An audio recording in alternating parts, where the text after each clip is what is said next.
Okay, I don't have a lot of time, but I have a lot of, things going on in my head that I just need to say, okay?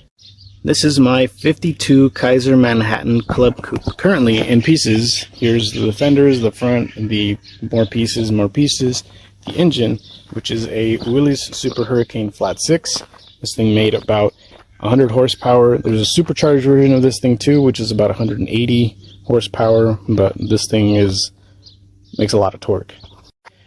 This Kaiser is actually one of the two-door models, which were only 262 of these things made. This one is the more sought-after Model 522 Body 7, which this one, there's 6 of these currently registered in the United States. Interior looks a bit rough, but it did have turquoise tweed from the factory, and also from the factory it had snakeskin, which is here on the seats, here on the doors, and on the dashboard. Okay, so Henry J Kaiser was the guy who started making all these cars. He's the guy who was in charge of all that stuff. He lived back east, and he moved over to Spokane, Washington, where he started working at a hardware store where he started making a lot of contacts in the construction industry.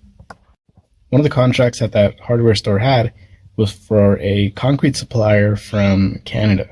And one of the days they had called because they were going out of business, Henry J answered the phone and he had some money and he decided he was going to buy out the whole plant.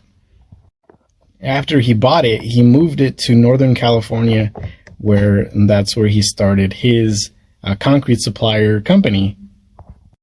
That concrete supplier company did some pretty, notable projects like the Bay Bridge, the Golden Gate Bridge, the Colorado River, Hoover Dam, things like that. But also what they did was Henry J. Kaiser and a friend of his who was a physician, his name was Dr. Garfield, they got together because they didn't really like the medical coverage that their workers at the cement plant were getting in the local area. So together they actually made their own hospital or clinic thing that was designed for the workers that they had there, and they named it Kaiser Permanente. Now Kaiser Permanente is still around today. We have it like here in the local area because I live in Southern California.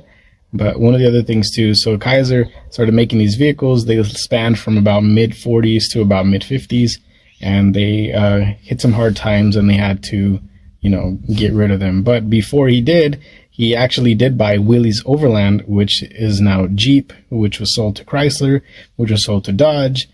And oh no, am I running out of time? No, I'm